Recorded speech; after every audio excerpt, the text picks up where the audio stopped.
The divorce papers hit the table, and that was the moment everything died. In the stillness of a luxury penthouse, Garrett stands like a man already sentenced, while Leona opens the envelope with hands too calm to be innocent. She smiles, and that smile terrifies the room, because neither Garrett nor the woman in red understands what that silence means. For 18 months, Leona has been preparing her escape like a ghost building her own resurrection. But outside the glass and skyline, another truth is waiting in the dark. The husband she is about to destroy has been bleeding in silence just to keep her alive. The papers landed on the dining table with the weight of a final judgment, their intent undeniable. At the kitchen island, Leona Calloway, the object of this maneuver, remained a portrait of stillness. She watched them approach. Garrett, the protagonist of this coup, making a deliberate show of fixing his cuff, a rehearsed motion in a play long underway. Trailing him was Monique Voss, a slash of red asserting her victory. As Monique's eyes conquered the penthouse, Leona's own gaze moved deliberately from Garrett to Monique, settling at last on the documents. She approached the table only after a casual wipe of her hands, a minor act of defiance. The room's quiet was punctuated only by the building's mechanical hum and a far-off siren wailing over Chicago. Her expression remained an unreadable canvas as she processed the text, offering no emotional purchase. Garrett observed, poised for the breakdown he had meticulously orchestrated. Monique's eagerness was palpable, a predator's thirst. Yet Leona merely returned the documents, her hand smoothing the surface with a calm that signaled not submission, but control. A deliberate, knowing smile then spread across her features, not a mask for her suffering, but a declaration of its conclusion. This unexpected sight splintered the self-assurance of Garrett and Monique, their conviction visibly crumbling. Herein lay their critical misjudgment, underestimating the evolution she had undergone in the preceding 18 months. They perceived the familiar wife, blind to the warrior she was now. This was not merely a betrayal, it was a misread maneuver in a clandestine mutual conflict. The final chapter of this tragedy remains unwritten. Yet this is not a singular event. Its reverberations are felt universally, on a crowded commute, in the solitude of a late-night study. It is one narrative, refracted through countless lives, revealing a common truth. If this exploration of the human condition speaks to you, consider subscribing for deeper analysis. Your engagement helps this examination reach those who might find their own reflection here, and in doing so, break these destructive patterns. Let us now trace this story back to its origin, to Garrett Calloway's first encounter with a woman from the South Side. The origins of Leona Marsh are found in a third-floor flat on Chicago's South Side, an environment defined by the palpable aroma of neglect. Her father, the welder, Raymond Marsh, represents her formative trauma. His sudden, violent death at 9 years old, a consequence of his trade in metal and flame, left an indelible mark. She recalled his calloused, capable hands and the unspoken fortitude he possessed. His loss created a vacuum that nearly destroyed them, a devastation forestalled only by her mother, Dorothy Marsh. Known simply as Dot, she was diminutive in stature but possessed a profound capacity for endurance. Her existence as a seamstress was a cycle of unending labor. Her day began at 4 a.m, a schedule dictated by circumstance, not desire. When Leona was 13, a persistent ache took root in Dot's body, a pain she would only succumb to after 8 each night. Dot's lessons were taught through example, not lecture. How to persist, how to govern one's suffering, and how to remain steadfast amidst chaos. She concealed her own anxieties, particularly when finances were dire. At 14, stung by a classmate's jab at her poverty, Leona received her defining instruction. Her mother explained with quiet conviction that silence is not weakness, Stillness can be a form of power. The most formidable individual, Dot counseled, is always the one who is overlooked. This philosophy became Leona's core tenet, a reason to suppress her emotions. It became her armor. Higher education was an opportunity denied by economics, a circumstance that compelled her toward an alternative trajectory. Leona possessed an innate and unteachable gift for perceiving the inherent harmony and elegance of a physical space. Her design education was self-directed, gleaned from public library books, and applied to neighborhood projects with severe financial constraints. These early works were a testament to her ingenuity. She grasped a core principle of aesthetics. True beauty originates not from expenditure, but from the investment of meticulous care. By 23, Leona Marsh had no capital, but was rich in personal resolve, cohabiting still with her mother.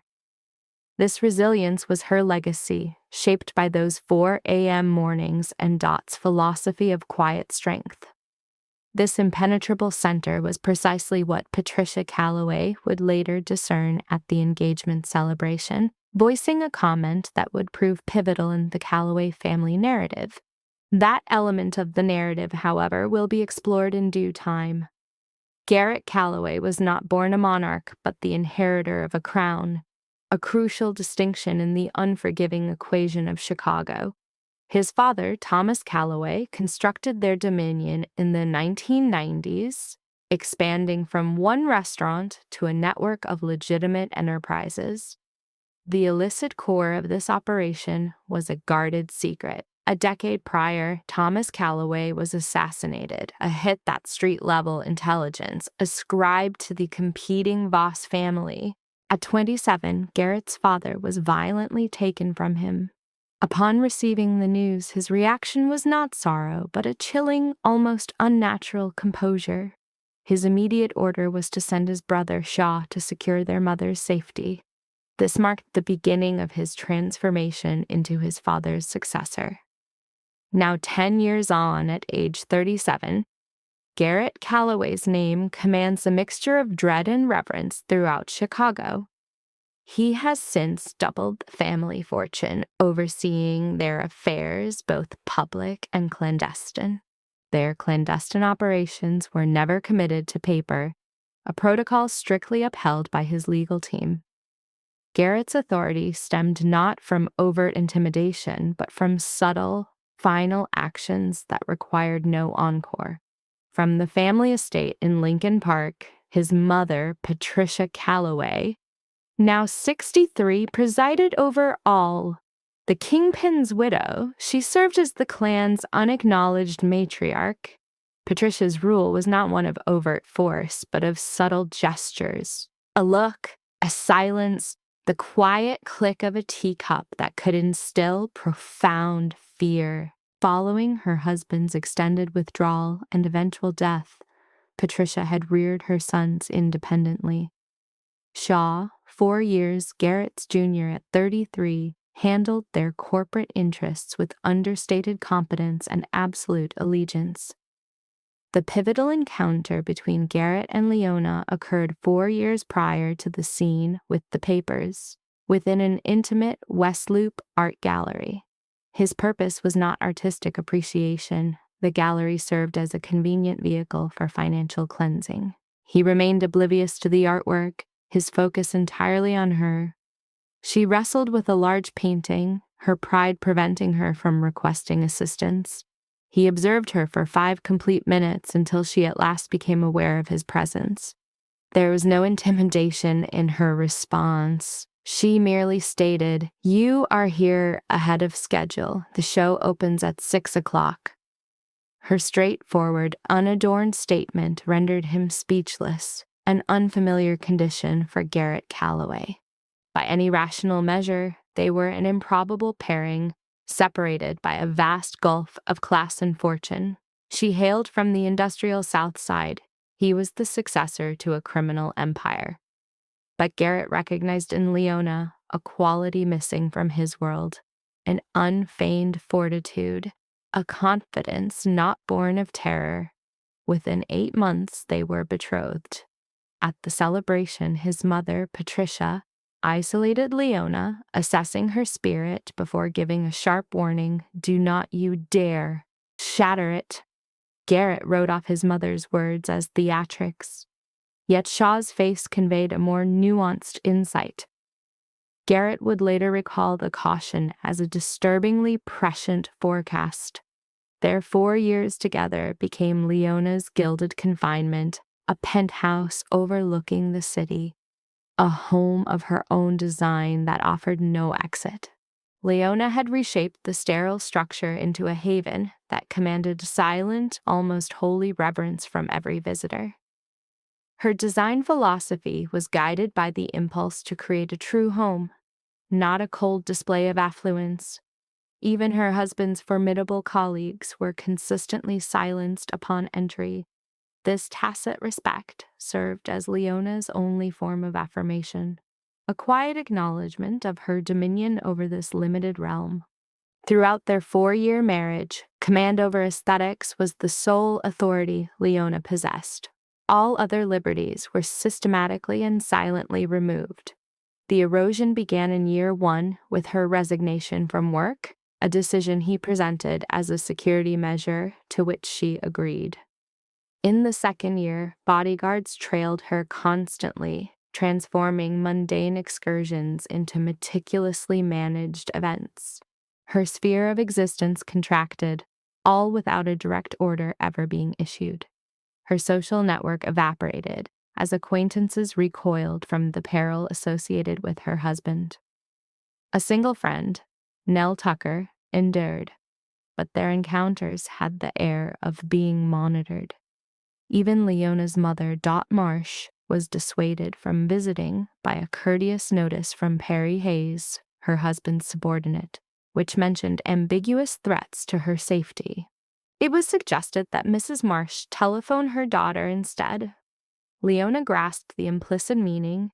The enclosure was now fully constructed, but the ultimate source of her torment was not her confinement, but an immense internal void. Their efforts to have a child in the 1st year proved fruitless. A subsequent course of IVF at a clinical Streeterville facility produced no result. The clinical report of that failure prompted a 3-day withdrawal into herself, a capitulation to a sorrow that willpower could not defeat. A second attempt at IVF 6 months after sparked a brief 7-week hope before it too was snuffed out. In the moments of miscarrying, her consciousness splintered, fixating on the sterile reflection of a countertop she had selected. A final 3rd disappointment, 9 months before the confrontation, cemented the feeling that her flawlessly designed home was the most desolate location imaginable. Her husband's reaction to these sorrows was a stark emotional withdrawal. In place of solace, he provided only an expanding vacancy in their shared home, meticulously sculpting a void between them. The apartment, her masterpiece of design, retained its aesthetic perfection but now felt as if it were constricting her, siphoning the very air from her lungs. The unraveling of their union was not a fracture, but a slow, systemic poisoning. The infidelity manifested first in micro gestures, such as the new ritual of placing his phone screen down, a small shield erected against her view. Leona logged this observation without comment, another piece of data for her growing file.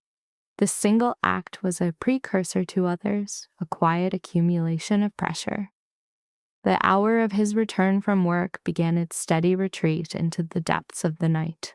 10 o'clock would creep toward 10:30, then dissolve into 11, his justifications thinning as his absences grew more profound. He adopted a habit of taking calls on the balcony, returning to the room without offering any context. She also detected a new fragrance on his person. It was a sharper, more curated scent, the kind a man selects when he is authoring a new version of himself. Leona first registered this foreign scent on a Friday. Her inquiry about it, was less an intimacy and more a forensic question. The scent was an invasive species in the ecosystem of their marriage. He had also ceased to ask about her own life, her work. The erosion of that simple reciprocity inflicted a deeper wound than any overt act of cruelty. That silence signified an irrecoverable loss. The quiet cadence of their evenings together disintegrated, replaced by a stillness thick with disconnection. The warmth had been fully extracted from their home. After meals, Garrett would either retreat to his study, leave the residence altogether, or occupy the sofa, encased in an emotional distance more impenetrable than stone. His physical presence became a form of absence, a hollowness more acute than if he were miles away. The first tangible proof was not a confession or an errant text message. She found it, folded with precision, inside a charcoal vest she was preparing for the cleaners on a Monday. It was a receipt from the Peninsula Chicago for a 2-night stay, including room service for 2, from the exact weekend Garrett was allegedly in Miami for business. In their dressing room, Leona reviewed the receipt twice, a deliberate, systematic verification not born from disbelief, but from a need to eliminate any error in her own assessment. She then sat on the bed's edge, the document resting on her lap, and remained utterly motionless for 20 minutes. There was no cascade of tears, no tremor in her hands, no instinct to seek comfort. She processed the information as a patient receives a terminal diagnosis, absorbing the truth, calculating its implications, and triaging what was broken from what had to endure. In that quiet, Leona did not think of Garrett. She thought of Dot. She envisioned her mother, upright in the sewing shop at 4 a.m, with swollen ankles and an unbreakable spine. Dot worked until the task was complete. She pictured what Dot would do, finding herself in a closet larger than their entire former apartment. Dot would never permit an adversary the satisfaction of seeing her wounded. Leona refolded the receipt along its original creases, reinserted it into the vest, and returned the garment to its hanger, smoothing the shoulder once before exiting. In the kitchen, she began to make dinner. Her hands were stable, her posture was erect. The daughter of Dot Marsh would not be undone by a slip of paper. 3 weeks later, Nell Tucker proposed lunch. Nell, the 29-year-old owner of a flower shop in Wicker Park, wore her hair in a loose knot, her hands bearing the faint tracery of thorns and wire. She was the final living link to Leona's former life, a connection Garrett's security apparatus had deemed insignificant, perhaps judging a florist as posing no conceivable threat. They convened at their usual spot, at a table near the window. On this occasion, however, Nell was unsettled. She manipulated the silverware, arranging and then rearranging it. For the initial 10 minutes, she spoke of the weather, an upcoming wedding project, and the escalating cost of peonies. Leona listened, identifying these topics as the noise before the signal. Leona had navigated enough difficult silences to recognize the sound of someone postponing a painful disclosure. At last, Nell stilled her hands, interlocking her fingers on the table. Her gaze lowered as she quietly stated that she had seen Garrett. He was with another woman at the bar in the Peninsula just the week prior. The nature of their interaction, she clarified, required no interpretation. Having delivered her message, Nell was quiet. When she finally raised her eyes, Leona saw they were filled with a peculiar shame, not of guilt, but the awful transferred shame of the messenger. This was a truth that no one wishes to deliver and no one wishes to receive. Nell had clearly rehearsed the moment, finding no stratagem to mitigate the impact. Leona observed her. She did not flinch. She did not inhale sharply. She reached across the table to touch Nell's hand. A brief, solid gesture of acknowledgement, devoid of theatrics. "I appreciate you telling me," Leona said, her tone perfectly level. "And if it happens again, I need you to let me know."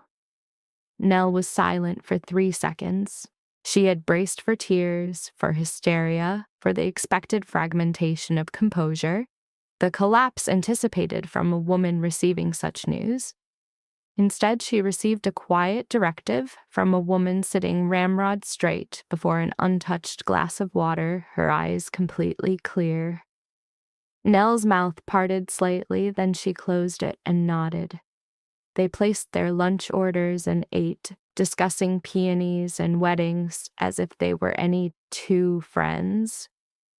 And the peninsula was not spoken of again. That evening, with the kitchen immaculate and Garrett in the living room, his phone in its nightly screen-down posture, Leona entered the guest room, closed the door, sat on the bed, and dialed Frederick Harmon. Fritz Harmon, her legal counsel for the preceding 3 years, was a man of 50 whose primary asset was not his mastery of law, but his intrinsic understanding that for his clientele, discretion was not a courtesy, but a core requirement. Leona's call with Fritz extended for 40 minutes. Her voice was unwavering. She posed precise questions, recording his answers in a small leather notebook from her nightstand, a book Garrett had never once inspected, his curiosity about her internal world having long since atrophied. After concluding the call, Leona sat for another 5 minutes, not to manage her emotions, but to consolidate her strategy. Her resolve crystallized as she rose, passed through the doorway, and moved past Garrett's inert form without a glance. The maneuver was silent, lacking any dramatic flourish. It was simply a person standing up to initiate a new phase. Fritz Harmon operated a discreet practice on the 6th floor of a LaSalle Street tower. There was no visible shingle, no receptionist, no lavish waiting area, only a dark wood door bearing his name in a small etched font. At 50, with neatly trimmed silver hair and always in a white shirt with fastened cuffs, he would permit a full 10 seconds of silence to elapse after a client spoke before offering his reply. This practice stemmed not from slow cognition, but from a rigorous evaluation of the necessity of every word he uttered. In the 3 years he had managed the affairs of Leona's design firm, not a single document had been compromised. Not a single figure was ever miscalculated, and not one communication had ever been misplaced. Leona had retained him for his absolute confidentiality, not for his reputation. In the week following the late-night call, Leona made 2 visits to Fritz's office. She arranged both for the afternoon during Garrett's out-of-town trips, arriving each time by a nondescript taxi. Each meeting was contained to under 1 hour. She brought with her a small leather-bound notebook that contained a list of questions written in a precise, compact script. Every inquiry targeted a specific node in the financial structure she shared with Garrett. Fritz listened, nodded, provided answers, and at no point did he ask for her motive. His years of practice had taught him that when a wife appears with a list regarding joint assets and her eyes are entirely dry, the underlying reason needs no articulation. Leona's plan was direct but demanded a formidable reserve of patience. Fritz had previously verified that her interior design company, established prior to the marriage under her maiden name Leona Marsh, was legally isolated from their marital holdings. She left it untouched. However, the joint accounts, the commingled investment portfolios, and the 2 properties titled in both their names, these she began to deconstruct systematically. The operation was incremental, legal, and executed 1 transaction at a time with each transfer calibrated to fall below the reporting threshold that would trigger an alert to Garrett or his financial advisor. Fritz oversaw every move. Each transfer was documented. Every exchange was assigned a justifiable written purpose. Nothing was illicit, hurried, or left a digital signature that a cursory review would detect. Leona was extracting her capital from Garrett's sphere like a silent, inexorable tide, exploiting every available fissure with surgical precision. She then unearthed an issue Fritz classified as a significant liability, a development Leona received with a composure that caused Fritz to reassess her understanding of the peril. The Lincoln Park property, co-owned by Garrett and presented to her as a long-range investment, was encumbered by a development loan he had secured without her knowledge. To be precise, her signature appeared on the co-guarantor documents, though Leona had never signed, viewed, or been informed of them. Her name had been forged on loan agreements for an asset whose true function was unknown to her. The only individual with the capacity to orchestrate such a deception was Garrett. Fritz laid the file on the desk before Leona, opened to the signature page, offering no commentary. For 15 seconds, Leona studied the script. The forgery was masterful, yet the final stroke on the name Marsh fell discernibly short. This was an intimacy born of signing her name thousands of times. She knew the precise cadence of her own hand. That was not her mark. She carried the file in her purse back to their apartment, and that night, after Garrett slept, she sat with the pages illuminated on the kitchen table until nearly 2 a.m. If there was rage, it was a geologic formation buried miles beneath a placid surface. She examined every page, every covenant, every digit. Moving to the printer in Garrett's study, she duplicated the entire document, placing the copies within a manila envelope. She secreted it inside a suitcase in the guest room closet, returned the original file to its exact location, and went to bed. She did not provoke a confrontation with Garrett. She did not call Fritz in the dead of night. She simply integrated another piece of data into the psychological schematic she was constructing and maintained her surveillance. In the home, their life had become a stage play. Both were performers, but only one knew they were acting. Leona prepared dinner, dressed the table, and flanked Garrett at gatherings of Chicago's shadow elite. Always in exquisite gowns, clasping the correct hands, deploying the correct smiles, and uttering the correct pleasantries.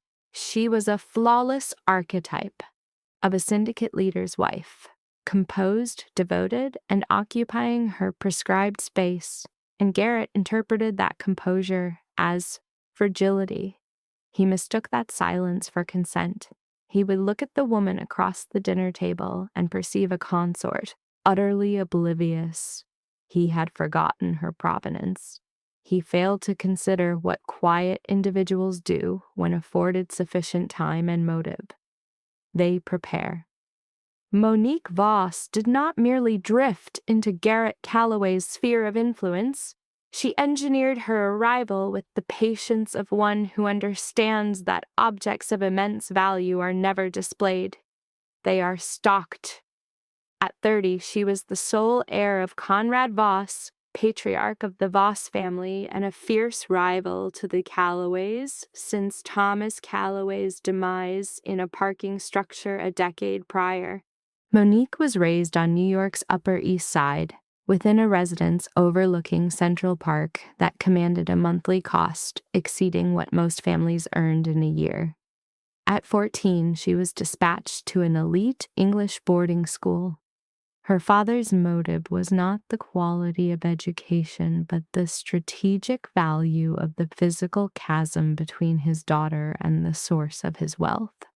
She returned to America holding a business degree.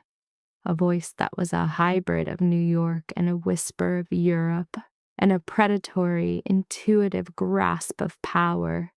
She had absorbed it by observing her father at tables where empires were brokered on napkins and men could be erased for a single misplaced word.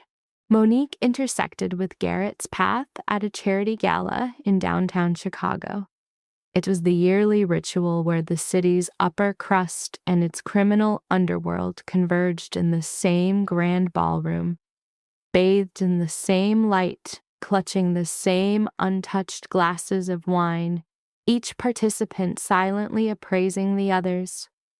Garrett was the keynote speaker, positioned at the lectern in a black suit, his resonant, measured voice compelling the entire room to lean in. It was not that he spoke quietly, but that his words possessed a gravity that instilled a fear of missing a single syllable. Monique was seated in the third row. She had researched Garrett extensively. She had vivisected the Callaway Syndicate, its corporate architecture, its real estate holdings, both the public ledger and the whispered rumors. She had investigated Leona, their union, their childlessness. She was not a combatant who entered a battlefield without comprehensive intelligence. Garrett was ensnared. He told himself it was a professional curiosity. He framed the dinners as strategic networking. He classified the hotel rendezvous as chemistry and serendipity, not a meticulously orchestrated campaign. Men who construct empires are often masters of self-deception. It is frequently the very talent that enabled their ascent. What Garrett failed to comprehend about Monique, or chose to ignore, was her refusal to be relegated to a secret. She had observed too many women in that very role dissolve into irrelevance. She coveted the home, the status, the entire framework of that life, and she viewed Leona not as a rival, but as a placeholder. She began to operate on Garrett's psyche with surgical precision. She never disparaged Leona directly, an act that would have activated Garrett's residual protective instincts. Instead, she implanted subtle, patient, and perfectly targeted ideas. She still operates in a smaller arena, Monique would murmur, lying next to Garrett in hotel suites that smelled of chilled air and forgotten room service. I don't say that to be cruel, but you have evolved past that. She remains there, and ambition and comfort cannot long share the same bed. She never stated that Leona was lesser.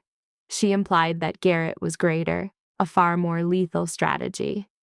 Garrett, shaped by his mother's sacrifices, harbored a deep, unvoiced terror of being left behind by a progressing world. Monique diagnosed this vulnerability in their first month and methodically nurtured it each week. All the while, Leona observed everything. By the 16th month of her clandestine preparations, soon after a receipt from the peninsula solidified her hypotheses, Leona possessed all she required. The full name, the affiliated company, the address, the social media footprint, and a photograph that Nell confirmed for her after a single, discreet search that required no clarification. For a long moment, Leona gazed at Monique's image on her phone, her expression not of animosity but of clinical analysis. She knew the archetype immediately. Not overtly malevolent, but ruthlessly transactional, a woman who defined value by acquisition. Then a more profound insight bloomed, forcing her to lower the phone and watch the Chicago skyline bleed into twilight. Monique was Conrad Voss's daughter. This signified that the contest was infinitely larger than an affair, than secret hotel rooms or the lingering scent of perfume. It was a play for dominion, and Leona, daughter of Dot Marsh, the silent woman no one ever noticed, knew she was not merely preparing for a divorce. She was preparing for an extraction from a war in which she had been positioned as a sacrificial pawn. The scene cuts to that Tuesday in the Gold Coast penthouse, immediately following the smile that perplexed both Garrett and Monique. Leona's hands were flat against the table, the divorce papers forming a stark boundary between them. The smile remained, but its nature had transformed. It was no longer a veneer of composure, but a statement of readiness, the kind held by someone who has waited a lifetime to speak, and their moment has arrived. Her gaze locked onto Garrett. I anticipated this. I needed you to do this in her presence because I required a witness. Her focus then snapped to Monique on that last word, and for the first time, Monique's posture shifted with unease. Leona pivoted to the kitchen island, opening the third drawer, the one designated for oven mitts and tea towels. From underneath the contents, she retrieved a plain manila folder Garrett had never seen, because he had never once peered inside a kitchen drawer. She set it next to his own legal documents and opened it. Inside were meticulously printed records, color-coded and chronologically arranged, logs of fund transfers, property deeds, notices of asset liquidation, and withdrawal confirmations. 18 months of Leona's silent campaign were contained within that folder, element by element, transaction by transaction. She had directed every maneuver in absolute silence, entirely undetected by the man who governed half of Chicago, yet could not govern his own wife. I signed my divorce petition 3 weeks ago, Leona stated. My terms, my attorney has them, which makes your documents somewhat redundant. Garrett's jaw tightened, but he remained silent. Leona thumbed through the pages, her voice as impassive as if she were reciting a grocery list. The Gold Coast property, the other one, was deeded into my name alone 14 days ago, fully executed and legally ratified by all parties. The joint corporate entity was dissolved in January. My client's capital, 58% of the total, was repatriated to her private accounts. The corresponding shared account was subsequently closed. My client's assets were relocated. The subjects were not. Nothing was misappropriated. A silence ensued, not from a lack of information, but to amplify the crushing weight of what was to come. A full report on the forged signature for the Lincoln Park property loan has been dispatched, Leona said, her tone level, but the very atmosphere in the room grew dense. Not to the authorities. Her gaze remained fixed on Garrett, unblinking. It was dispatched to your partners and to your mother. The stillness that followed was more deafening than any sound in the skyscraper. It absorbed the hum of the climate control, the faint wail of sirens, any syllable Garrett might have struggled to articulate. Monique glanced at Garrett, and for the first time since her arrival, a hairline fracture appeared in her composure, a minute but fatal tremor. You forged a signature, Monique started, unable to complete the thought. Correct, Leona affirmed with the placid objectivity of someone confirming a parcel's arrival. Garrett's entire demeanor disintegrated. The calculated confidence, the cold architecture of a Chicago magnate, all of it dissolved. In its place was stark vulnerability, the expression of a grandmaster caught in a gambit of his own making. He attempted to speak. Leona, just hear me out. She silenced him, not by raising voice, but with a quietude more punishing than a scream. I am listening. I have been listening for 2 years. That is why I am aware of everything. She took both sets of documents, placing them side by side, like 2 medical charts detailing the same terminal affliction. Your mother reached out this morning, Leona reported. Not about my dossier. She learned independently through the city's rumor mill. The source is irrelevant. The outcome is that by tomorrow, your partners will have the complete file. Garrett advanced, a primal urge to reclaim control. Leona retreated with precision, preserving a carefully measured distance. "Business is business," she stated, weaponizing the very principle he had preached to her across countless dinner tables. "Sentimentality is a liability. I documented everything." Monique placed her purse on a chair, a gesture that once signaled permanence, now suggested a need for an anchor. "What is the next phase?" Monique inquired softly. Leona observed her, not with fury, but with the deep exhaustion of one who has seen a long and complex equation solve itself. "Now she discovers the true acquisition cost," Leona answered. She gathered her keys and a handbag, prepared that morning for this exact outcome. He thought he was being tactical. He was oblivious to the fact that she had secured victory 18 months prior. She adjusted her blouse. "I will be at my mother's," she declared into the void between them. "The key is in its usual place. I have what I require." She moved the door, opening it to a spill of indifferent afternoon light. Leona crossed the threshold in a clean departure. Behind her, Garrett Calloway was rendered immobile in his own living room, holding legal documents now worthless, adrift in the beautiful, empty vessel of a life he mistakenly believed he commanded. 3 days after Leona's exit from the penthouse, Shaw Calloway drove from Wicker Park to his mother's Lincoln Park residence. The 40-minute journey transpired in absolute silence.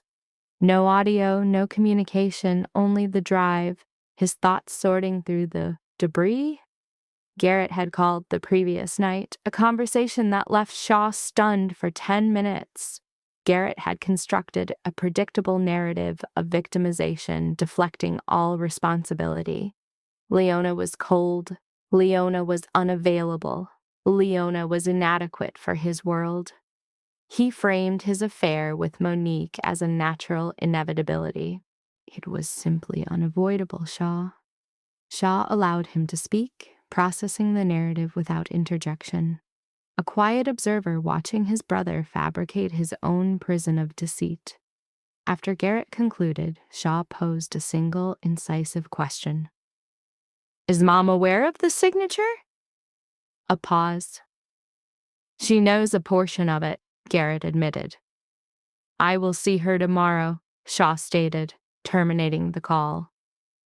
Upon his arrival, Patricia Calloway was seated in the mansion's living room in the gray velvet armchair she had occupied for 2 decades. Her posture was erect, her hands on a Bible, her gaze fixed beyond the text into the middle distance. Perhaps she was gazing inward, to a place accessible only to mothers who have given everything for their children. A realm where disappointment manifests not as a sound, but as a gravitational force, pulling all things into its dense, heavy orbit. Shaw closed the door, her head turned sharply. "Shut that door," she commanded, though he already had. He understood her true meaning. He took a seat opposite her. Bypassing all formality, she went directly to the core of the issue. "This matter of the signature, is it factual?" This was not an inquiry. It was a demand for confirmation of a final, dreadful truth. It was a hypothesis that merely required validation. Shaw offered a slow, deliberate nod. Patricia closed the holy text, placing it aside, as if clearing a consecrated surface for a profane act. "I selected Leona," she said. "I informed him of this at their engagement. I recognized her resilience. She has brought disgrace upon us." The voice was flat, its chilling certainty more impactful than any outburst. The disgrace was not the affair. Men have their frailties, but the forgery, to use his wife's identity for theft from his own family. A silence descended, more profound than any word that could be spoken. The city's annual charity gala took place that weekend at a grand hotel, the Magnificent Mile, a nexus of influence and social standing. Here, reputations were polished or destroyed in quiet exchanges over cocktails, the music compelling close proximity. Garrett attended with Monique. This was his first critical miscalculation. Not her presence, but her presence here, within his mother's sphere of influence. Their encounter was not coincidental. It was inevitable. The moment Patricia saw Monique with Garrett, her expression hardened into a mask of cold judgment. It was a look of definitive condemnation that Shaw, at her side, knew from a lifetime of observation. A look reserved for moments when a final boundary had been violated. Shaw touched his mother's arm. It felt like marble. Across the room, Garrett saw her, and his face went pale. He moved toward her instinctively, leading Monique, a transgressor drawn toward his arbiter. "Mom, do not," he pleaded, a futile, quiet appeal. The circle of conversation around them ceased, creating a vacuum of silence before the imminent confrontation. "You brought her to this venue." Patricia's voice was quiet. "To this event before these individuals, while your wife's name is still affixed to documents you falsified." "Mom, I beg you, not here." "Then what is the appropriate setting?" Her voice remained steady, yet each word carried a cold, measured impact. "In the residence you no longer possess, with the capital you no longer control." Monique stood motionless.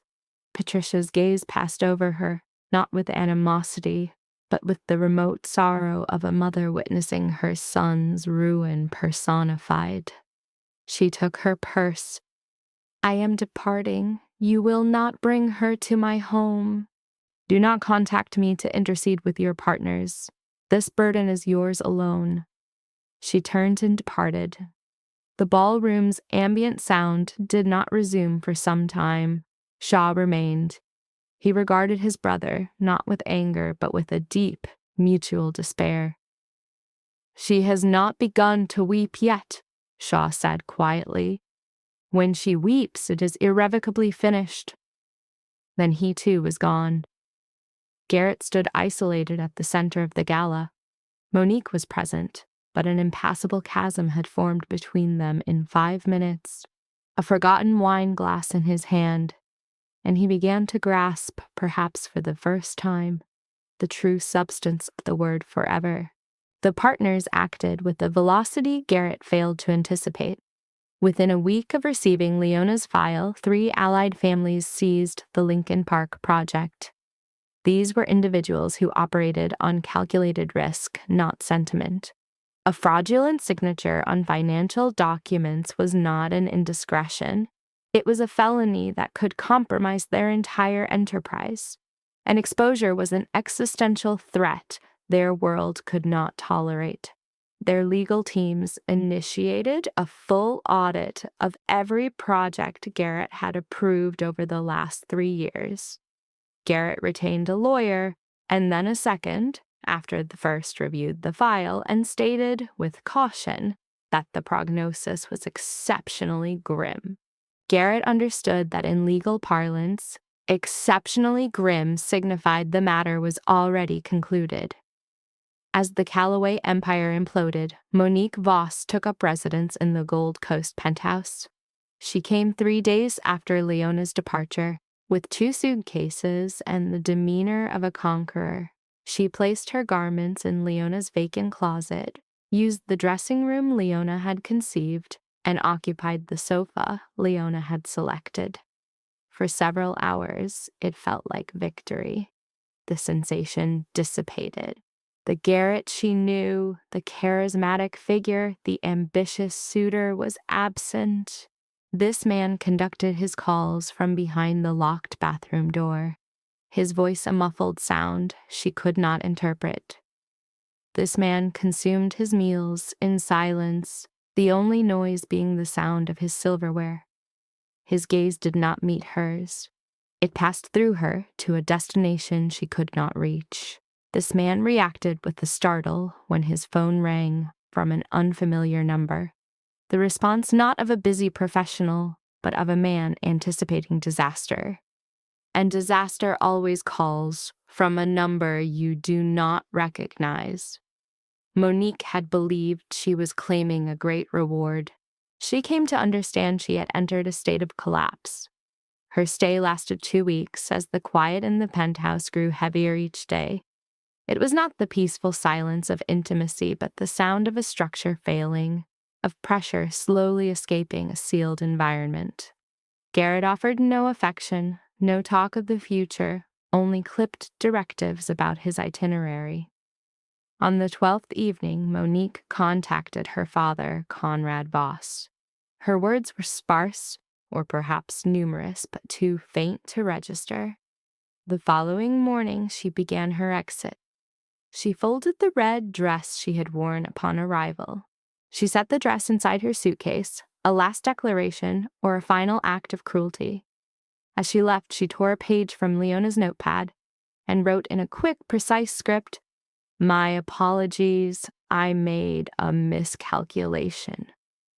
That evening, Garrett came home and read the note 3 times. He called Shaw, who answered on the 5th ring. "She has left," Garrett stated. "I am aware," said Shaw. "The partners," Garrett started. "I am aware, Garrett." A silence. "How is Mom?" "She is stable," Shaw answered. "She is continuing to function." She cried one time, the night following the gala, alone in her room. I heard from the hallway. She was not aware I was there. Shaw paused. The resulting silence was more significant than any words he had spoken or could speak. I have never heard such a sound from her. Not even when Dad passed away did she mourn with such intensity. The quiet that followed was the longest of the conversation. When Garrett finally spoke, his voice was broken. The confident, commanding figure was gone. All that remained was the sound of a man standing amidst the wreckage of his own making. "I need help," Garrett confessed, a plea met by Shaw's unsparing acknowledgement. "I know," he responded before defining the burden as an ailment beyond any external cure, a weight Garrett was fated to bear alone. The words were not an act of cruelty, but of architectural truth, the final, brutalist kindness a younger brother extends to an elder when comfort has become obsolete. This absence of malice gave the verdict a staggering force, more profound than any accusation. The physical proof of this new reality was a second-floor flat in a Pilsen brick building on 18th Street. A drive of less than 15 minutes from the penthouse, it was nonetheless a universe apart. Leona had acquired this refuge almost 2 years ago, a clandestine purchase funded by an account Fritz Harmon helped her create. For 18 months, her life had migrated there, piece by piece, shielded by Garrett's travels or his more fundamental inattention. Because he had ceased to register the fine details of her existence years prior. The apartment itself was an exercise in economy. A lone bedroom, a kitchen flowing into the main living area, and windows offering a view of an alleyway. Its furnishings were stark, not from a scarcity of funds, but from the deliberate decision of a person weary of beautiful objects, now seeking only function. A simple gray couch, a small table of unadorned wood, and white curtains she had stitched herself. To anyone who understood Leona's true nature, these curtains were not a veil for privacy, but the ramparts of a fortress. Dot Marsh arrived 2 weeks after Leona's departure. She journeyed in from the suburbs by taxi and ascended the stairs, making no mention of her knees, which protested more this year than the last. As the door opened, Dot did not embrace Leona. She instead entered the threshold and methodically patrolled the living room, her eyes cataloging the sofa and table. Her fingers, possessing the ingrained perception of a lifelong seamstress, brushed against the curtains in a gesture of both evaluation and professional respect. She took in the apartment's intentional order, its silent state of preparedness. At last, she rendered her verdict. This level of readiness precedes the immediate conflict. "You were the one who taught me preparedness," Leona replied. Dot took the single armchair in the room, her gaze resting on her daughter for a sustained moment, her expression showing no sign of celebration, no maternal relief at a child's escape from peril.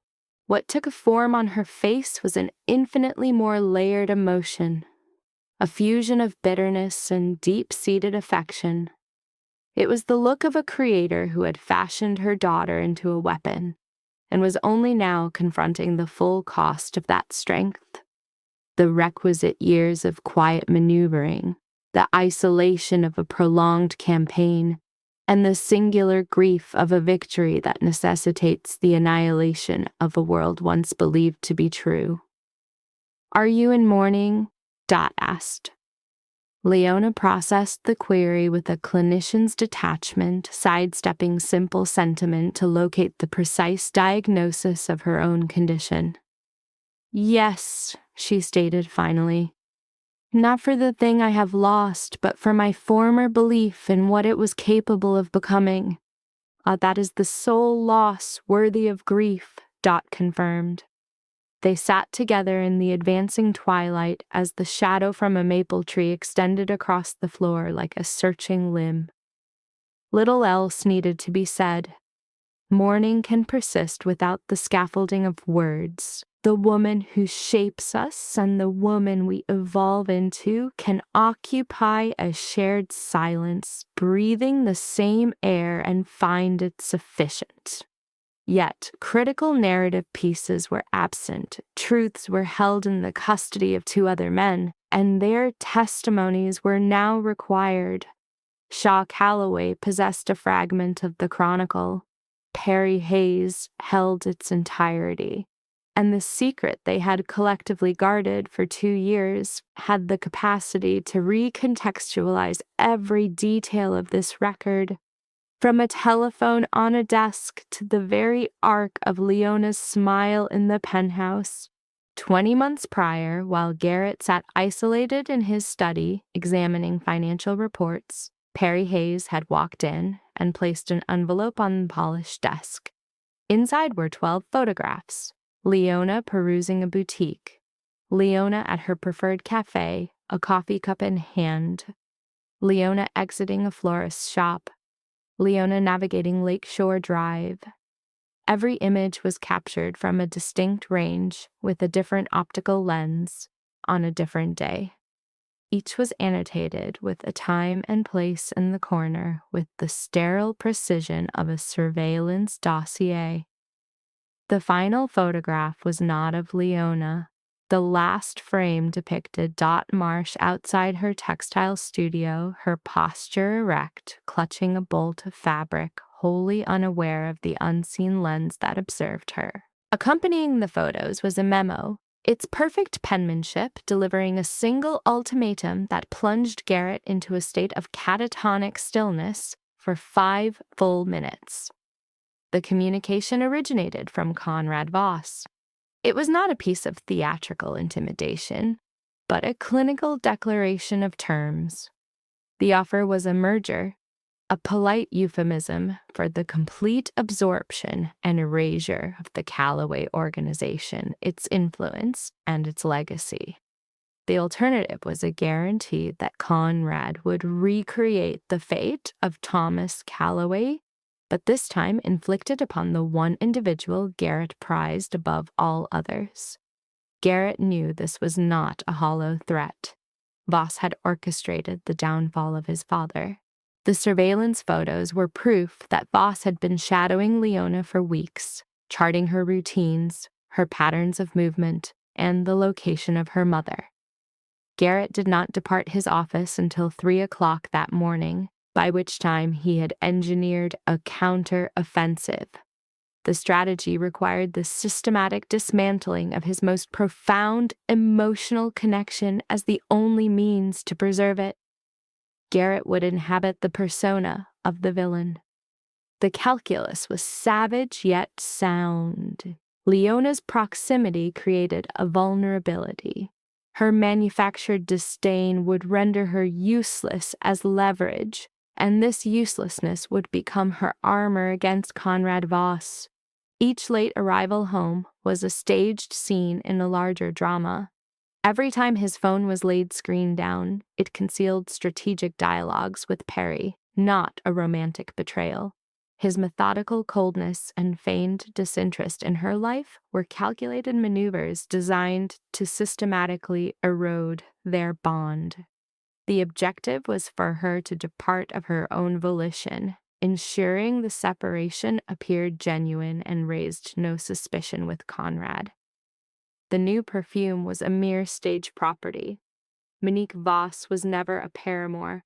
She was a strategic asset, Conrad's own daughter, drawn into Garrett's sphere to act as an observer in his home, feeding her father a curated script of a man in decline.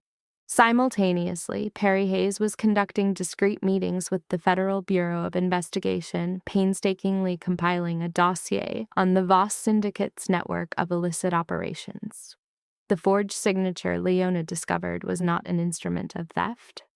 Garrett had planted it himself within a non-binding decoy agreement, a piece of bait for Voss's internal informants to find. The legitimate financial records remained secure, insulating Leona from any legal repercussions. This fraudulent document was engineered to entice Voss into co-signing a guarantee that would link his offshore capital directly to a federal money laundering probe. By leaking the file, Leona had inadvertently signaled to Voss that his leverage had evaporated, compelling him to initiate a reckless, premature assault. She had dismantled Garrett's 2-year strategic play, entirely ignorant of its purpose, by employing the very same ingenuity and resolve he had always valued in her. The ultimate tragedy was not the unraveling of the plan, but the psychological price paid during the intervening nights. Shaw was aware because Perry, unable to bear the burden of the knowledge alone, had confessed it all. On innumerable nights, after the secret communications had ended, Garrett would remain in his office at 3 a.m, open his wedding album on his phone, and fixate on one image of Leona smiling. He would simply gaze at the photograph, at her face illuminated by the afternoon light, at a smile predicated on a faith in him, a faith he was now methodically engineered to destroy. Then he would darken the screen, place the phone face down, and resume his work. Perry had witnessed this ritual repeatedly. One evening, sitting with Shaw against the harsh Chicago wind, Perry diagnosed Garrett's condition. For 2 years, your brother has endured a slow spiritual decay, not from the external threat, but from the torment of watching her believe. He ceased to love her. He has been imprisoned by silence. The most vicious prison is the one constructed from the people you are attempting to save. The instant Monique departed the penthouse, Conrad Voss lost his primary intelligence source inside the Calloway residence. And within 48 hours of the doctored document being circulated among Garrett's inner circle, Conrad realized the trap had never been intended for Garrett at all. Garrett had been setting his own. The perceived weakness, the affair, the fixation on Monique, the entire 2-year act had been an intricate, flawlessly performed deception. Conrad Voss did not tolerate being made a fool. 10 years ago, he had sanctioned the murder of Thomas Calloway and had never been troubled by it. The realization that he had been so completely outplayed by Thomas's son, with his own daughter as an unwitting pawn, did not spark shame but a frigid, visceral rage that demanded a violent outlet. Conrad initiated his response on a Thursday, 3 days following Monique's departure, with a synchronized two-pronged attack. The initial unit was dispatched to the Gold Coast penthouse with instructions to eliminate Garrett. A second unit was sent to the south side to the third-floor residence of Dot Marsh. Conrad operated on the belief that an assault on the mother-in-law was an assault on the wife, and an assault on the estranged wife was a strike against the husband. Certain emotional ties persist beyond legal dissolution. Perry Hayes's foresight was their salvation. He had penetrated Voss's communication channels 8 months before, and that tenuous link provided them a 40-minute advance warning before the assault teams were deployed. 40 minutes. In their world, 40 minutes represents an entire existence. A command cascaded from Perry to Garrett and then to Shaw. 2 transmissions, under 60 seconds each, contained only directives. Shaw's assignment was the extraction of Dot from the South Side and Patricia from Lincoln Park, a mission to be executed without delay. Inquiry was a luxury. Action was the only imperative. The task was completed in 20 minutes with the precision born of traumatic conditioning. This was their creed. React now, reflect later, if at all. Garrett, for his part, chose confrontation over sanctuary, rejecting the safety of his penthouse. With Perry and 4 associates, he advanced toward Conrad's tactical core. The site was a decaying warehouse near the docks, its atmosphere saturated with the odors of lake water, corrosion, and oil. His motive was not self-destruction, but the execution of a final strategy. Conrad's continued existence guaranteed an unending threat. Garrett's demise, conversely, would ensure Leona's safety, her legal detachment from the Calloway legacy, making her a strategically worthless asset to Conrad, who would never expend capital on a target devoid of tactical value. The warehouse conflict lasted just 11 minutes, an incoherent vortex of violence from which no clear personal account could ever emerge. 3 minutes in, a projectile struck Perry's left shoulder, yet he continued firing from his knees with his right arm. At the 7-minute mark, a bullet entered Garrett's abdomen from the left. As he collapsed onto the concrete, his perception of reality buckled, experiencing that peculiar temporal distortion of trauma where frenetic moments seemed to dilate into a slow-motion tableau. Within the haze of his dwindling awareness, Garrett's entire world, his empire, his wealth, and Conrad Voss became meaningless. His 2-year plan was now just ruin. Only Leona remained.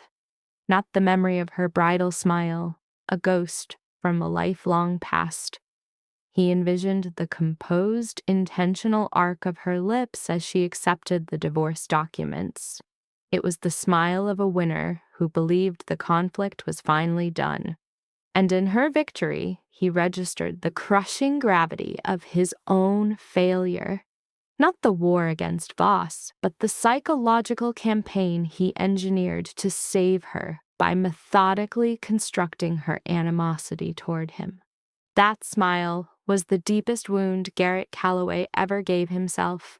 He had spent 18 months forging it with methodical cruelty, emotional detachment, and an unceasing poisonous lie. As his life bled out on the warehouse floor, he knew his death would crystallize that expression as her lasting image of him.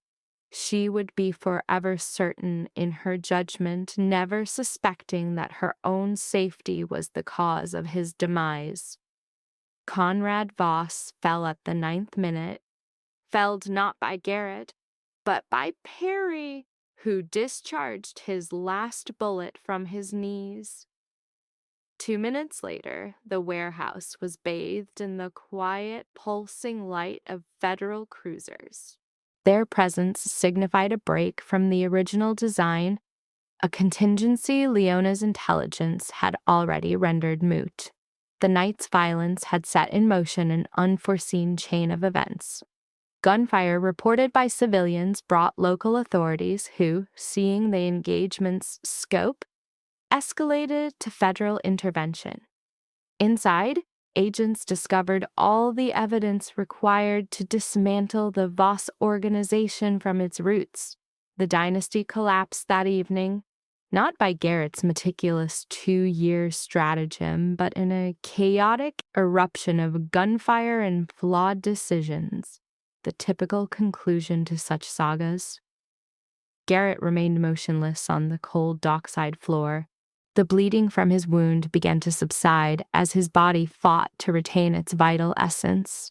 With medics approaching, he gazed at the warehouse ceiling, seeing nothing but a dark void. His final rational thought was not about his own mortality, but whether the truth would ever reach her. At 2:17 in the morning, the call was placed. Leona was awake in her Pilsen apartment, staring at the ceiling in a nightly ritual. This wasn't born of anxiety, but the slow corrosion of her daytime fortifications by the darkness. Her phone vibrated, lighting up with Shaw's name. Leona took the call because Shaw had never once contacted her in 4 years. Garrett had always been the intermediary. A direct call from him at 2 in the morning was a klaxon, heralding a crisis that could not be deferred. The tremor in Shaw's voice made her sit straight up. It was not the message, but the instability of his delivery. Shaw Calloway was a man of unshakable poise. For that poise to shatter, their entire reality must have been rent asunder. Northwestern Memorial, he stated. Now. The 12-minute drive to the hospital was a blank space in her memory.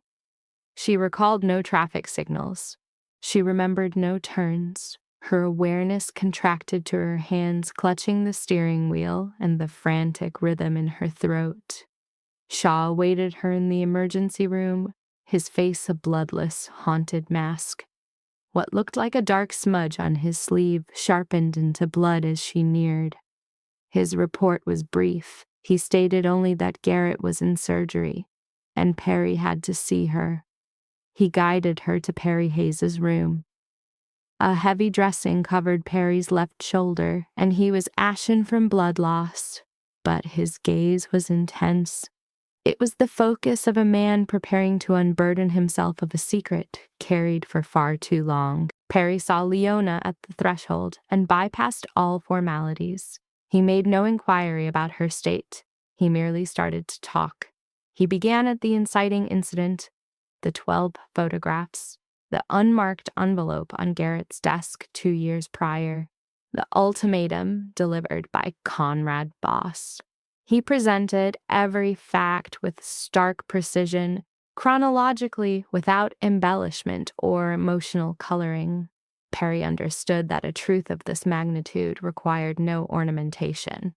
Each statement he uttered created a new fissure in the foundation of Leona's world.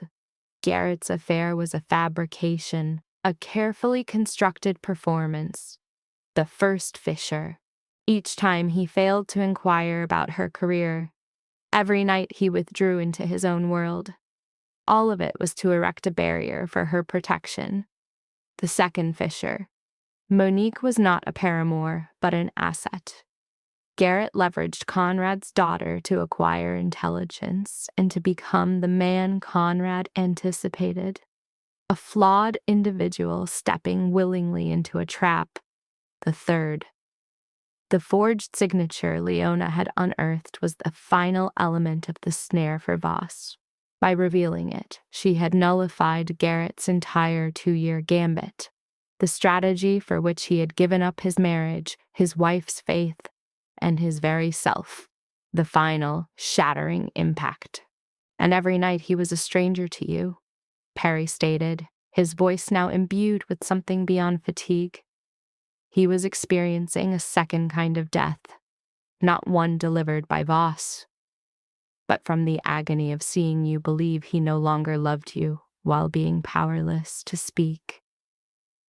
Leona remained motionless in the doorway under the stark fluorescent glow, and for the first time since the ordeal began, since the receipt, since Nell's caution, since discovering the forgery, since that victorious smile she gave Garrett, for the first time, Leona shattered, not with contained tears. This was not the measured sorrow her mother, Dot Marsh, had modeled for her. She fractured like an imploding structure, its foundations failing before the outer shell. The sound of her grief reverberating through the sterile corridor at 3 a.m. was profound. A nurse at a nearby station heard the sound and turned away, understanding the difference between a pain that needs mending and a soul that must shatter. She wept for having used all her faculties, her strength, her mind, her will, the very arsenal her mother provided, to dismantle the one man who sought to shield her. She was a precision weapon aimed at the wrong target. Patricia Calloway arrived at the hospital at 4 a.m. Shaw had summoned her. She moved down the corridor in a long coat, her gaze steady and void of tears, the expression of a woman who had shed her last in public at the gala. She observed Leona curled in a plastic chair, eyes inflamed, hands balled into fists. She sat beside her. She gave no physical comfort, no placating phrases. She said only this: "He wasn't attempting to break your spine. He was trying to support it from the other side." Leona met her mother-in-law's eyes, and for the first time in 4 years they were not adversaries, but two women, one facing the loss of a son, one a husband, united by a single, shared anguish. The doctor admitted Leona at 5 a.m. Garrett was on the bed, intubated, unconscious. The adjacent monitor displayed a series of numbers Leona could not decipher, but their consistent pulse was the rhythm of his survival. She sat, taking his hand, the hand from their vows, the hand that took divorce papers, the hand that forged a signature to shield her from a phantom betrayal, and she began to speak. She confessed it all. Each call to Fritz, every clandestine transfer, every night she spent in the guest room cultivating a cold, systematic fury for him, a rage that can only spring from the deepest well of love. She told him everything, holding nothing back, making no excuses. She owed him a truth as absolute as his lie. Then she uttered the words that would echo for the remainder of her days. "I was so consumed with being strong, I failed to see if you were the one needing rescue." Dot appeared with the dawn. She did not ask for the story. Seeing her daughter at his bedside, clasping the unconscious man's hand, was explanation enough. She took the adjacent chair and sat in silence, her presence her only offering. There are moments when the greatest show of strength is not to intervene, but to bear quiet witness, to concede that some outcomes lie beyond the reach of even the most formidable people. Garrett Calloway regained consciousness on the 3rd day following his surgery. Consciousness returned as a clinical glare and a machine's steady cadence. The third sensation was a hand enveloping his. A slow turn of his head revealed Leona on a plastic chair, her eyes bruised with exhaustion, her hair an afterthought, wearing the gray sweater from a life they had dismantled. Her gaze was foreign, not the strategist's cool calculation, nor the frozen facade of the last 18 months, but the vacant stare of one who had wept themselves into a void. They kept a protracted, silent watch, a quiet that forms only in the wreckage between two people who have annihilated each other, where words are too feeble for the chasm, yet too immense for the room. Garrett's voice was a fractured sound, every word an exertion. He rasped that her smile, on the day of the exchange, had been a wound deeper than any bullet. Leona's grip tightened, a reflex forged in their shared trauma. "I believed you were letting us go," she whispered, her tone laced with the primal fear of abandonment. Garrett, weakened by a 3-day coma and severe blood loss, allowed a different man to appear, the more fragile version she first met 4 years ago. "I let go of it all," he said, "except you." A strategic masterstroke, recasting his own survival as a sacrifice made for her. Their mending was no single moment, but a brutal, drawn-out renegotiation, punctuated by sessions where they finally detonated every stored, venomous grievance. The 18-month strategy, the devastating silence, they placed the culpability between them, a snarled knot where each presented a self-serving, tragic defense. This is the core of untangling such a lethal bond, not absolving a singular sin, but navigating the conflicting, selfish narratives that nearly caused their mutual implosion. Patricia, the matriarch, arrived during his second week of recovery. Her bearing was iron, her face a tempest of maternal dread and cold appraisal. She came not with comfort, but with strategy. Trust her enough to give her the truth. "A woman who withstands your betrayal can undoubtedly endure your war," she concluded, her analysis of Leona's fortitude chillingly pragmatic. Garrett's clipped nod served as a promise more absolute than any he had ever articulated. Unbeknownst to him, another tableau was unfolding in the corridor. Dot Marsh and Patricia Calloway met for the first time in 4 years. The two mothers, one a Southside tailor, the other a Lincoln Park syndicate widow, halted, a silent recognition bridging the immense gap between their stations. The bond connecting them was elemental, born of raising sons alone in hostile territories and the recent shared terror of their near loss. Dot was the first to speak, her voice unadorned. "Our sons are headstrong." A faint, uncommon smile touched Patricia's mouth, a tacit concurrence. "They inherited it from us," she answered. They stood in the antiseptic hallway, a silent alliance forged between two matriarchs, merging two disparate existences into one quiet, profound moment of understanding. 1 year on, Leona and Garrett resided in a Pilsen flat, a universe removed from their Gold Coast penthouse, their lives intentionally contracted. Their new window on 18th Street framed a single maple tree. Its fresh growth after the long winter was a metaphor for them. Smaller, less complex, more authentic. Leona restarted her business, acquiring 2 new clients and reclaiming her agency piece by piece. Her motivation was not financial, but the need to breathe her own air after being nearly suffocated. This was a deliberate choice, not the desperate gambit of her 23-year-old self. Garrett relinquished the Calloway empire, passing the authority to Shaw, the man who had covertly managed it for 4 years. Shaw initiated the laundering of the business, a reformation that Garrett, a man built for conflict, could never execute. Perry Hayes, his subordinate, moved with a persistent limp in his left shoulder, a permanent physical emblem of his allegiance. One afternoon, Leona hung curtains she had made herself. Garrett stood nearby, hands in his pockets, a static observer. "It's not straight," he remarked. The statement was less an observation than a minute, pointed probe for authority.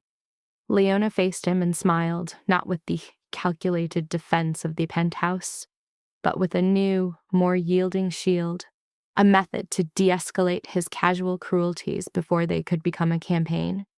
"Everything beautiful is a little imperfect," she responded, reshaping their reality to create a space for him within it. The laugh that followed was only the second authentic one she had ever heard from him. The first had come 4 years prior at the West Loop Gallery. Between those two sounds stretched a terrain of trauma, violence, and near-fatal encounters. On the kitchen table, in the very space where divorce papers had once lain as a declaration of hostilities, there now rested a new kind of document. Not a weapon, but a sonogram. The positive result, set beside a cup of coffee, heralded a new era. Garrett prepared that coffee for her daily, a small, quiet rite of care, a language he was slowly mastering in place of grand, hollow assurances. And each morning, her act of drinking it was a deliberate choice to grant him forgiveness anew, not once, but as a continuous act. This perhaps was the only viable operating system for two such fractured souls. A final cautionary observation. Never misconstrue the quiet vigilance of a broken person for capitulation. She is always observing. And never mistake the stillness of a possessive man for peace. He has never stopped. This concludes the case file. A final query for you, the observer. How has the narrative of Leona and Garrett influenced your own comprehension of these toxic dynamics? Have you witnessed in your own sphere how a protracted silence inflicted more damage than a single act, or where a swift maneuver prevented a vital truth from coming to light? The most conclusive evidence is frequently found not in an action taken, but in the catastrophic inability to communicate. I invite you to add your own analysis below. Every interpretation enhances the study. If this examination proved useful, please indicate it. Share this file with others who traverse these dark corridors, and to review future analyses, subscribe to this channel for daily reports.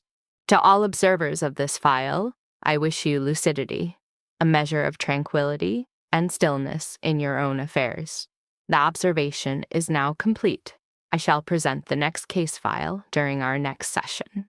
The House of Glass, The Smile, and the Cost of Loving in Disguise. The envelope landed on the table with the sound of a winter branch giving way under invisible weight. Leona stood beneath the amber kitchen light, still and upright, a white dish towel hanging from one hand like the final softness in a room about to become merciless. Behind her, the penthouse glowed with the curated elegance she had spent years shaping into something warm: pale stone counters, framed art, velvet shadows, the low-polished silence of expensive things that had forgotten how to comfort. Through the long windows, Chicago stretched into the dark like a jeweled machine, brilliant and cold. Garrett entered first, measured and immaculate, every line of him arranged to suggest control. 2 steps behind him came Monique, wearing red, the color of appetite, danger, and the confidence of someone who mistakes arrival for victory. On the table lay the envelope. Divorce papers, a legal instrument so thin it seemed impossible that so much history could be reduced to so little paper. Leona read every page. Then she smiled. It was not a smile made of forgiveness, not even of anger. It was the smile of a woman who had already buried something precious and no longer needed to scream over the grave. That is where this story truly begins, not with betrayal, but with that smile. Because the smile contains the first great life lesson. There are forms of strength so quiet that they look to the untrained eye like surrender. Leona had learned that silence in childhood, in a third-floor apartment where life was measured in rent, pain, and how much dignity could be preserved between them. Her mother, Dot, rose before dawn to sew, to mend, to carry the family forward with swollen knees and a spine that seemed carved rather than grown. Dot did not teach resilience by naming it. She embodied it. She taught her daughter that the world often watches for tears as proof that it has conquered you. So Leona learned to move pain inward, to sharpen it, to make it useful. Years later, when Garrett began to fade from the marriage, Leona responded with the same inherited discipline. She noticed the changes the way one notices weather before the storm officially arrives. The phone turned face down, the calls taken beyond the glass door of the balcony, the lateness, the foreign scent of a new cologne. Most of all, the disappearance of curiosity. Garrett had once asked her about fabrics, colors, textures, clients, light. Then one day he stopped. And what is marriage if not the promise that someone will remain interested in the invisible details of who you are? The receipt from the Peninsula Hotel came folded in the pocket of a charcoal vest like a verdict nobody had bothered to hide well. She sat on the edge of the bed with it in her hand, the room around her perfectly designed and spiritually airless. There are moments in a life when grief does not yet know whether it will become tears or action. In Leona, it became action. That is the second lesson. When the heart is wounded deeply enough, survival often begins as administration. She moved through the next 18 months like someone rearranging the beams inside a house before the roof collapsed. A discreet attorney, private meetings, money shifted legally and silently, documents copied in the small hours, every transaction a line cut between her and the man who no longer felt like home. She was not merely planning to leave, she was reclaiming authorship. Then came the forged signature, and with it the realization that the injury was larger than infidelity. Her name had been borrowed, imitated, placed where she had not placed it. This mattered because names are not just identifiers, they are the line between selfhood and use. To forge her name was in Leona's eyes to cross from betrayal into violation. So when Garrett placed the divorce papers before her at last, she understood something neither he nor Monique understood. He had arrived late to a funeral she had already organized. She opened the drawer, retrieved the brown folder, laid it beside his envelope. The motion was elegant, devastating, almost tender in its precision. One by one, she read out the remains of the shared life in the calm voice of a woman describing weather, not ruin, accounts dissolved, property untangled, investments separated, her own version of the divorce already signed. Then the final blow. The forged signature file had already been sent to his partners and to his mother. In that moment, Garrett seemed to change shape. He was no longer the architect of the scene, he was a man stranded inside it. Leona left the penthouse without looking back, and the sunlight that touched her as she crossed the threshold was indifferent, almost wholly in its refusal to take sides. She stepped into a corridor, into an elevator, into the next version of her life. Behind her remained the house she had made beautiful and the man who had mistaken her silence for passivity. If the story ended there, it would be satisfying in the way revenge often is, but true tragedy rarely permits satisfaction to remain uncontaminated. Because Garrett had not betrayed her in the way she believed, not with his heart, not with his loyalty. What looked like infidelity was disguise. What looked like abandonment was strategy. A rival family had marked Leona and her mother as pressure points, and Garrett, unable to imagine protection through honesty, chose instead to become cruel in appearance so that she would leave him and thus survive him. The revelation arrives not in a ballroom or a boardroom, but in a hospital corridor washed in fluorescent light where the world loses all softness. There Perry tells Leona the truth. Every late night, every cold silence, every calculated wound, all of it designed to push her away from danger. This is where the story turns from elegant heartbreak into something almost unbearable because it reveals the third lesson. Love can become destructive when it hides behind performance, even if the motive is protection. Garrett's plan was born from devotion and fear. He would rather be hated than see her dead. Yet in choosing secrecy, he denied her the dignity of truth. He loved her as something fragile to be moved off the board, not as a full partner capable of standing inside danger with knowledge. His silence was sacrificial, but it was also controlling.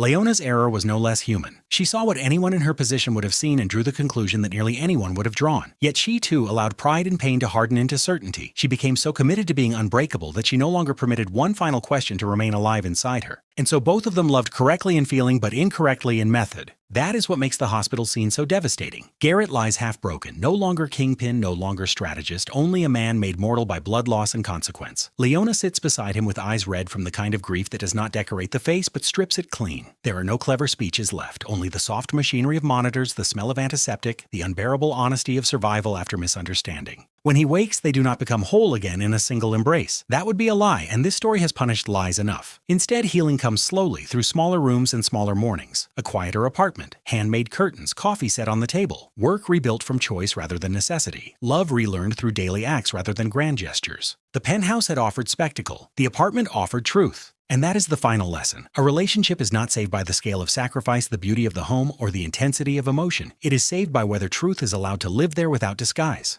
Leona and Garrett were not undone by the absence of love. They were undone by its performance. He hid his devotion behind cruelty. She hid her devastation behind composure. Both looked strong. Both were lonely. Both stood inside the same house and mistook concealment for courage. So the image that remains is not the gunshot, not the hospital bed, not even the red dress in the doorway. It is the smile at the table, the one that held grief, pride, misunderstanding, and the elegance of a woman who believed she was finally leaving betrayal behind. It was a beautiful smile. It was also the loneliest smile in the story.